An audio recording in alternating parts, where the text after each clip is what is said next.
Between the North Coast Mountains and the Bulkley Valley lies a glacier-fed river that is breathtaking in its beauty. But in recent years, it's also been the scene of ugly confrontation. A series of RCMP raids on protesters defying a court order. And with every raid, the temperature rose until things boiled over and led to this. But who would go so far and why? I know we would never, ever tell anybody or support anybody to do any kind of damage. Hereditary Chief John Ridsdale wants to show us what the battle here is all about. The Wet'suwet'en call it Wet'suwet'en. Wet'suwet'en means blue, green, pure river. Couldn't be more clear from here. It's beautiful. But when he reaches the river's edge, he finds the water is far from clear. That seems awful dirty for this time of year. Just upstream, crews are tunneling under the riverbed to make way for a section of the Coastal Gaslink Pipeline. He's been trying to get up close. Security won't let him. I don't need to make arrangements with anybody. I'm Chief Hanomansing, and this is Wet'suwet'en territory. But Chief Hanomansing is turned away because the worksite is also a crime scene. They emerged from the forest around midnight in February of last year, firing flare guns and swinging axes into the side of security trucks. An excavator on site was used to destroy other heavy machinery and mobile trailers. The estimated damage as high as $20 million. It was planned, it was practiced, and carried out in a very methodical manner. Chief Superintendent John Brewer is in charge of the Community Industry Response Group, or CIRG, an RCMP unit formed to police resistance to the pipeline and other projects like it.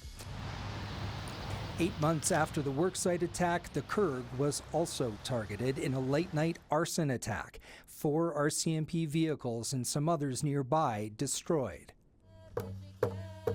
It wasn't always like this. For more than a decade, protests against the pipeline had been peaceful. But the last RCMP raid in the fall of 2021 marked a major turning point. For the first time in the conflict, the protesters were charged with criminal contempt of court. And at the same time, Coastal Gaslink was finally able to ramp up operations here. That's when things turned violent down at the worksite. That was more than a year ago. RCMP had 40 investigators on the case, a $100,000 reward had been posted, and the attackers are still out there. How close are you to making an arrest, timeline-wise? I have been saying to my team we are weeks away for the last few months, certainly before the new year. I believe we are that close. This is the first time he's revealing key details of the investigation into the worksite attack, saying police have identified more than half a dozen suspects and have been tracking their movements. Examining videos like this one the protesters posted just weeks before the attack. A masked and camo-wearing group pulling trees and tires across the road. Was it a rehearsal? They're the same impediments officers encountered trying to get up the only road to the worksite that night. So how did the attackers escape, if not down that road? Police say the group fled the worksite on snowmobiles, using the pipeline right-of-way, which runs parallel to the road. When they reached a protest camp, the attackers made their getaway in waiting trucks, while police were still busy assessing the threat at the worksite and securing the crime scene. Investigators later recovered DNA evidence there, the destruction also holding clues. Not everyone knows how to operate an excavator, and police know who among the protesters can. But after more than a year of investigating, the Mounties have concluded that it's not the local group that planned the attack. John Brewer believes it was orchestrated and largely executed by outside forces. Are you suggesting that the people who are involved, the suspects that you have in the worksite attack, came and infiltrated the group, that's the word you just used, and had some sort of attachment to the anarchist movement, such as it is in Canada? Yeah, I think it's safe to say whether they are directly part of the anarchist movement or believe in it or use their tactics, absolutely.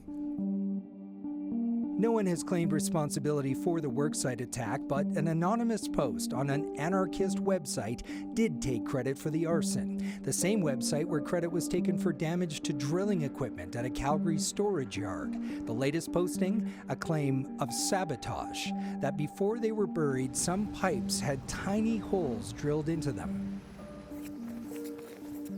Far from infiltrating the local protest group, anarchists were actually invited.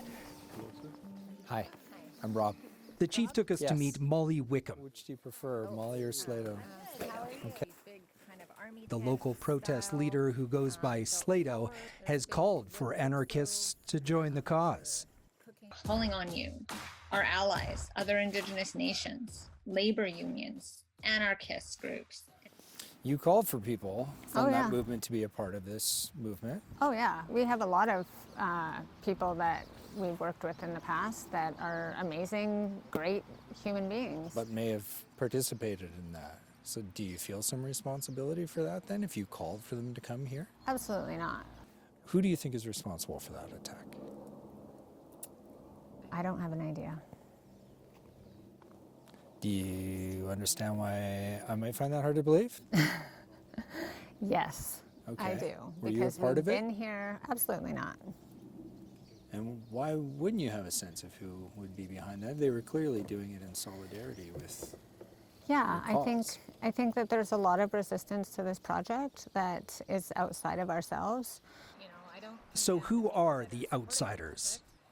Police aren't saying who their suspects are, and we don't know. We did pull the court documents on every arrest made in the conflict zone, and the details are revealing.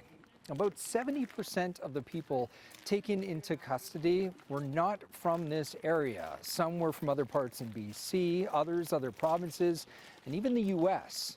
And more than one of them had ties to the anarchist movement. Our nation was hijacked. Our nation's name was hijacked. They've taken our name and put it in a bad spotlight all across Canada. Bonnie George works for Coastal Gaslink. She's also Wet'suwet'en and believes the violence has done lasting damage to her people, saying many protesters feel the same and have left the movement. The community members were just disgusted by what happened. We've got 540 kilometers of pipe already in the ground on the project. So this is Coastal Gaslink says the pipeline is now 85% complete, but police believe as long as work on the pipeline continues, the threat of violence here remains. The tunneling under the pure water of Wedzin-Kwa should be finished by June. Where the fight to protect the river goes then is far less clear.